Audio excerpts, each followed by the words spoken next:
Mm-hmm. Showing up my camera. Don't slurp though. Don't slurp. I didn't slur. Hey everybody, what's going on? Y'all heard it. What's going on? This is Troy Rawlings. Welcome to another exciting episode of Meet the. And today we're doing Meet the. I don't know what to say. Living life strong. Meet the wit. Woo. Meet the one and only Miss Paulette Simmons of everything. Well, we got wits, living life strong. We're gonna jump right into the Meet the. So, how are you? First off, I'm great, and yourself? I'm good. Finally got a chance to talk. I'm excited.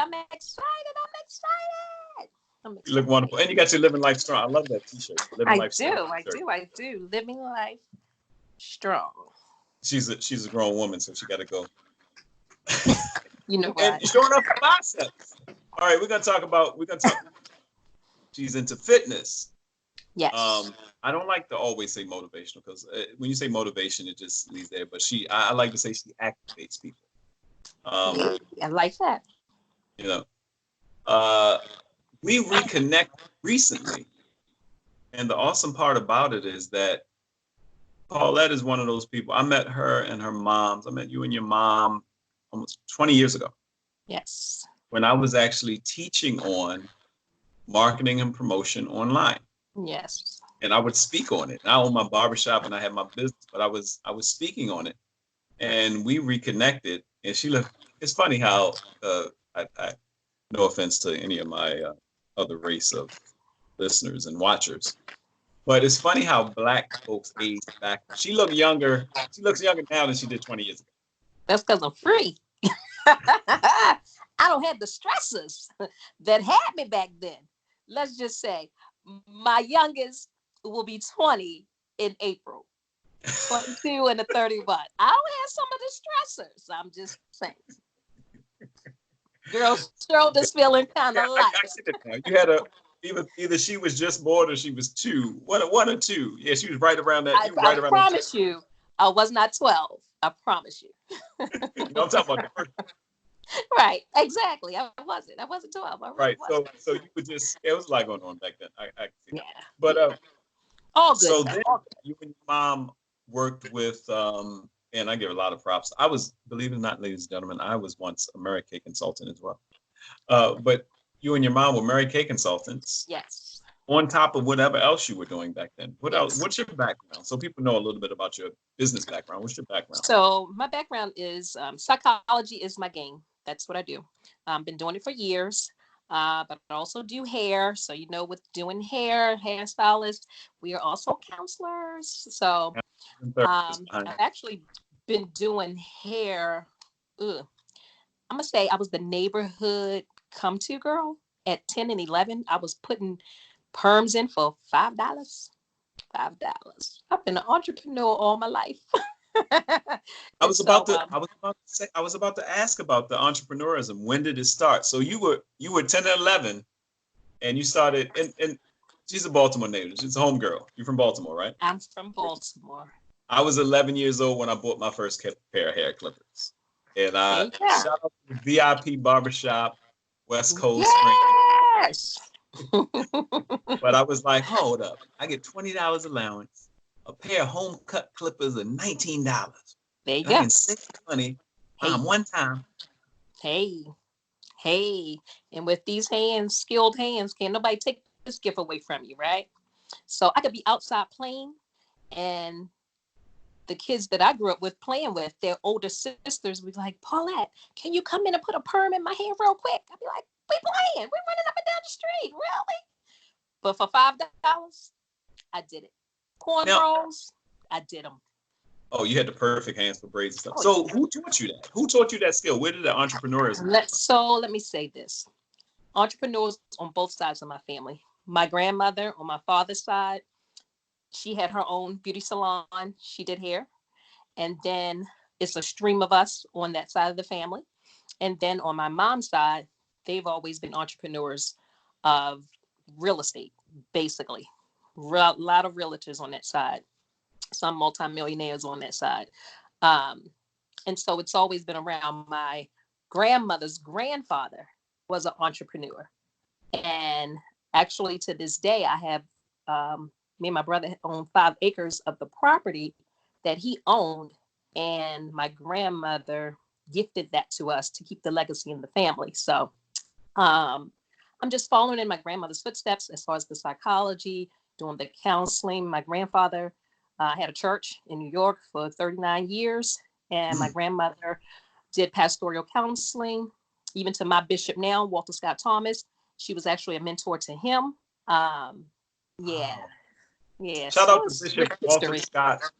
Shout out Walter to Scott Thomas, Bishop Bishop, Walter yes. Doctor. He's like Bishop Doctor Walter Scott Thomas, right? There you go. There you go. And we All saw those him in names, church, right? huge church in Baltimore, Maryland. Yes. So for you, and let's fast forward to now, Mm-hmm. because the interviews, they go quick. We try to get in here. Yes. We reconnected, and timing, divine timing, you were already in the midst of doing what you did, owning and bringing together everything with Living Life Strong. That's something you've been doing for a while. Give me a little bit of background on Living Life Strong. Where did that come from? So that came from, again, always talking to people. If someone needed someone to talk to listen, they'd be like, oh, call Paulette. She can help you with that. She'll listen. She can give you great advice or whatever. And so from that, my married name was Livingston. And so I broke that up, Living Life Strong. And that's how I came up with that concept. And I love the name, Living Life Strong, because it just speaks volumes. Live life strong. And so that's my rally. That's my revolution. That's what I'm here to do and help people to do. Uh, get over yourself. When did you realize that psychology was going to be your course? Is it just because you had a lot of mentors and counselors and women? How powerful was it to have women that you could talk to, let alone men who might have been mentors, but women that you could actually go and talk to? Did that affect what you're doing now? The fact that you had some open relationships like that, you became a listener? So as long as I can remember, and I can remember as far as being in the 5th grade and having a good girlfriend, I was never one that needs to be in cliques. I would always find one friend and it'd be me and that friend. You have other associates around, and she was going through some things at home. Parents were into drugs, and she would confide in me and talk to me and really lay her burdens on me to talk about. And we were in 5th grade, but we worked through it and we talked about it. And I said, the goal is to do better. And we still are friends to this day. And she's awesome. She works for the government and she's super happy. And she changed the trajectory of her family because all of her brothers ended up doing drugs. She was the game changer. And so from that, even in middle school, there was someone who um, had a problem with her weight. And beautiful girl. And she confided in me about how she really felt about her weight. And I'm like, but you're beautiful. Yeah, you may be a little fluffy, but you're beautiful. I said, and people not gravitating to I'm like your body fluffy. size, but we're fluffy, right? We fluffy. We try to use the word. You a little cotton bunny-ish girl, but Pillsbury doughish or something. ain't nothing wrong with a fluffy. All my fluffy sisters wave your hand. Hey, wave your hand. I was a fluffy sister. I'm still kind of fluffy in some Nothing wrong parts, with but fluffy. We need nothing some at fluff. all. Y'all Nothing at better all. hold on. Yeah. So in that, I told her, you're beautiful. I said, and people gravitate to your character, who you are as a person. We're not looking at this outer shell. And so I said, no one teased you. No one was teasing her or anything. And very likable. And so she cried it out. And to this day, we're still friends, as a matter of fact. So, yeah, it's been a long time coming. I think I just tell people some things is just natural. It just comes second nature for me. This is something that I get up to do every day. It's something that I would do if I did not get paid to do it. It just happens. It's hard for me to bring a little balance at times because, of course, it gets to a point that you want to get paid to do what you do, but then you just naturally flow in it and you sometimes forget about the payment, when people are really seeking help. So, yeah. But the great thing is you have started a business, and that's Yes. something that we talked about because I think we both dealt with a lot of that. I had to learn, I had to learn to value my time, and you do something powerful. Your initial consultations are free, and we had to learn how to trim down initial consultations and all that stuff Yes. so that we can transition. Yes. And that's Yes. what I wanted to get on as well. Also, well, let's before we get on to how people can set up times and talk with you because you're reasonably. I don't like to say affordable, but you are. I mean, for I what do. you do, and some people need it, especially because there's so many life coaches and motivators, but your study is psychology. So I love that Yes. about you. But also, you're grounded. You have a spiritual base. You're grounded, and you come Yes. from a place. We come from a place that nothing really, it, nothing really shakes us. Like, somebody comes Right. and says, "You understand? I've been smoking crack in the alleys for a while." And he's like, "Okay." Okay. You're Okay. like, "That's normal. I just We've did all a done crack." something, right? Okay. Yours was But correct. It's so okay. wits, tell Yes. me, how did wits come about? And tell the Whew. people what this is all about because that's a movement now you're doing, and I've been Yes. watching it growing on social media and So everything. WITS came about. And what does it Uh, stand for? and I'm going to put myself out there. I'm going to be very transparent here. I went on this game changer for myself, reinventing myself by 50. I'm 50 now, just turned 50 in December. So my goal Age of was fashion. hey. So my goal for myself, the kids were getting grown and moving out and doing their own thing. Me and the husband wasn't doing too well. And I was like, Paulette, something has to happen here. And you're not the same person at 20 as you are moving into 50. So 40, I recognized 45. I was like, okay, I'm going to do something for me. And so I took my energy and put it into myself. I have been I was at home, my wife. I was here taking care of the kids. I did that for 15 years. Um, God is so strategic in how he do things. I was a physical therapist assistant and they were downsizing. And I had my middle child. 4 months later, I said, okay, I'm going to quit this job. I'm going to come home and raise my children. I wrote this letter when I was 21 years old, not really knowing, 20 years old, not really knowing fully what I was doing. I wrote this letter and I wrote down everything that I wanted my life to be. And I stuck it in a verse for marriage. So it was about getting married. It was about what I wanted that man to be, the provider, the this, the that. I even broke it down to the sex because people are afraid to talk to God like that. But guess what? When you got a relationship, you talk to him like that. I told him exactly what I wanted in the sex. I spell it out and I tell people, spell it out. And I talked about, being a provider. I talked about being at home to raise my children. I didn't want to do the hustle and bustle. I didn't want someone else raising my children because at the end of the day, your child is out there for 8-9 hours. Somebody else is really kind of raising your child. So Yes. I didn't want that. And so God afforded me that. But he had to take me back, cut me back in order to get there. And so my job was downsizing. So my daughter was 6 months. And then I found myself being at home and then said, okay, I had told God, though, when I go out to have her, then I will quit the job. I didn't do it. I said, okay, I'm just going to go back and pay off these credit cards, God. Went back to work 4 months later. Okay, first of the year, come spring, I'm going to quit the job. God, spring, I'm going to do it. I really am. And God's sitting back there like, He said, yeah, okay. Yeah. and he don't have a watch. He's like, He said, okay. So he said, well, since you won't, I will. In springtime, they called me in and said, we're downsizing and bye. I was like, ah, horrified, right? first time in corporate world, first and last time, let me say that. And I said, no one will ever come to me to tell me I don't have a job. come Monday. You let me work a whole day on Friday, the whole entire day. And I was so dedicated that even You would after have told me at 8 a.m. after you told me I didn't have a job, I still finished out the rest of the work for the day. I still went and did your deposit. I still set things in place for Monday. Yeah. But I recognized early on, okay, God, what is this? What are you telling me? And so because entrepreneurship was in my family forever and ever, I always felt like that 9 to 5 is just not me.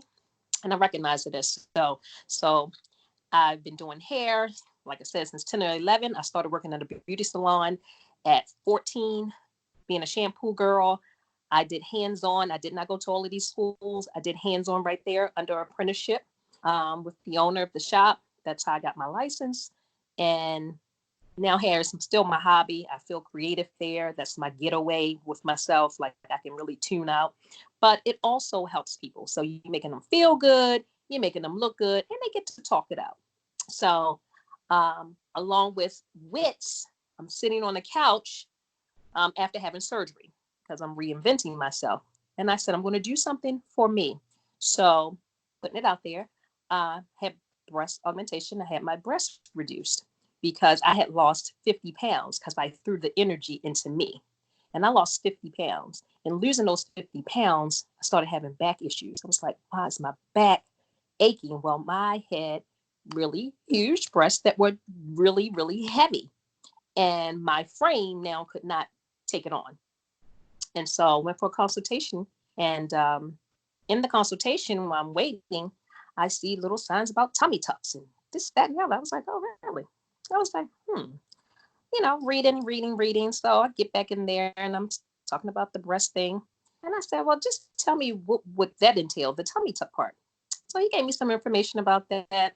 I contemplated. I was like, yeah, I'm good. I lost all this weight. Really didn't need it. Everybody's like, why are you doing that? You don't need it. You've done good. Yeah, well, guess what? I had listened to people for 30 years. Being what somebody else needed me to be, or at least that I felt like they needed me to be. I had to be a caregiver to my kids. I had to be that super wife that I was. And so in that, I took care of my mother-in-law who had a stroke and became paralyzed on one side of her body. So we took her in and I took care of her in our home for 2 years. Still working a full-time job, still had the kids, still was married, still was doing hair, still had people calling me, wanting to talk and wanting me to listen, and still moving and still trying to keep Paulette. So those years lost when taking care of Paulette, I gave them back to her. And so 2 weeks before my breast reduction, a young lady called me. She's like, Miss Livingston, we need to know, are you going to do the tummy tuck or not? Because the system is going to kick you out. Because I was contemplating back and forth. Should I do this? What are people going to think? It doesn't matter what people are going to think. Paulette, what do you want? Do what Paulette wants for a change. And so I had them both done at the same time because I had never had any type of surgery, didn't know how to react to anesthesia or anything like that. So I had them both done. And I must say that I'm glad that I did.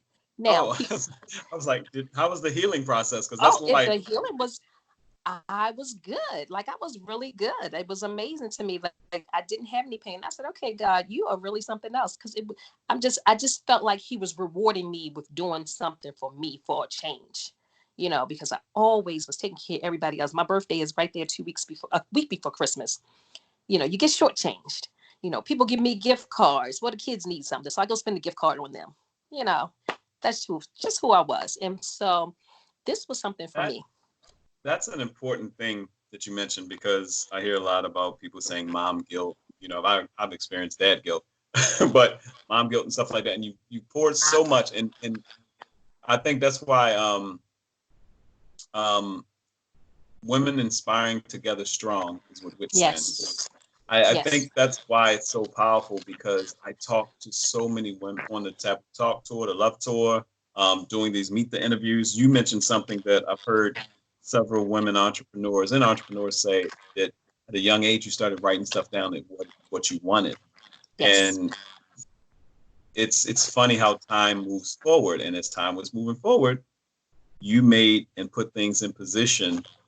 But to get past that quote unquote mom guilt, empty nest syndrome, what are you going to do for you? And like you said, everybody doesn't agree with it. Even sometimes our spouses and things like that, they Yes. there for better for worse. And all of a sudden, Yes. better, sometimes not worse, sometimes it's better. And the person's Exactly. like, I don't really I want don't want better. to do that because mine was a better. I went back to school to You were better doing better. myself, and things Right. started happening in the relationship. And I was doing more in church and teaching. That's the other thing I was doing during the time for my mother-in-law. I was facilitating class at church. That's a 3-year program. And so, you know, I still did home first because I always recognized home was my first ministry. My family was always my first ministry. I never lost sight of that. But sometimes you just can't. I tell people you can't make someone do what you feel like they should be doing. You do that, guess what? Uh, You'll be dragging that. Right, right. You'll be dragging that. My shoulder's light. I don't want to drag anybody. So So, Wits came about because I was sitting on that couch and God was like, Wits, you always so humorous and you just sparkly. And so I was like, you know what? Okay, God. I said, now what does it stand for? He gave me Women Inspiring Together Strong. I was like, wow, wow. And at the time, I was connecting with different women that are coaches, one that's in fitness, one that's a spiritual coach, one that's a marriage coach. And I was like, wow, okay. And a finance coach. And so like he was just building my team for the last, I'm gonna say 2.5, 3 years. He's been building my team and down to the attorneys, now to my promoter, Mr. Troy Rawlings. well, thank you. But here's what I like about that. That you do something different from some other people. Some other people, they go somewhere and they're like, oh, I have a life coach or I have a mentor, this, that, another. You, in and of yourself, when they come to Paulette Simmons, you have, and I know a lot of this is cliche, and we're gonna let people know how to get with you. You give the whole. They can come to you and get Yes. everything they need in a qualified, overqualified team. Which your Yes. average person on your team has at least 20 years experience in what they're doing. Yes. So we could talk for hours. How can people get in touch with you? How can people get in touch with Paulette Simmons Paulette Simmons. So, online, website, everything? okay. So on FB, you can find me under Living Life Strong Coaching Services. On IG, you can find me under Dear Paulie. That's Paulie. On Instagram, Facebook. My website is www.livinglifestrong.com. And that's the way you can find me. I'm available. I'm ready. I'm ready because I have reinvented myself after 50. I said 45. I said I want to go into 50 gracefully. Drop me 55 pounds, started working out, building these Paulette muscles. hasn't done anything gracefully. Gracefully, you go look at somebody else. Go to a page. You gracefully, like not. If you if you hadn't said 50, like no one would crazy, know right? it. You throwing weights around. You running. You go to the gym gracefully. Hey. Gracefully is like sitting in a rocking chair with Oh, some oh, tea. oh, oh. They told me I make it look easy. I was like, it's not easy at all. Not at all. All this right here do not be going on, okay, y'all? It do not. It's dripping sweat, looking crazy, hair be but it's all good because it's all worth it because it helps me to get up and do what I do on a daily, and that's to come and help you, help someone. If I can inspire you through a smile, a word, a prayer, a quote, a scripture, whatever it is, that's what I aspire to do every day. And I don't claim to know it all. And that's why I have a team that whatever your need is, I have it down to even having a person that do help you with the budget. Just help you with a budget, a simple budget. Because as Black women, I feel like we need to get our finances together. Let me tell you, even with separated, been divorced since the end of 2019. And in those 3 years of being separated, he was the breadwinner. Yeah, I was like, That's "Whoo, a okay, that's a whole God, nother that's a whole nother whole nother podcast. show." How But do you I transition? Well, get that actually, that's budget. good. Yeah. That's good because you can help a lot of people with the transition to Absolutely. get in touch with it. And do you have a phone number they can go? Well, they go And to my the number, website. yes, my number is 443-226-8125. And again, the website is www.livinglifestrong.com. Thank you, Paulette, for taking a minute. Mr. Rawlings, I appreciate you. I appreciate you. And meet the folks. Go check her out. livinglifestrong.com. Dear Paulie on Instagram, on IG. Talk to you soon. Thank you.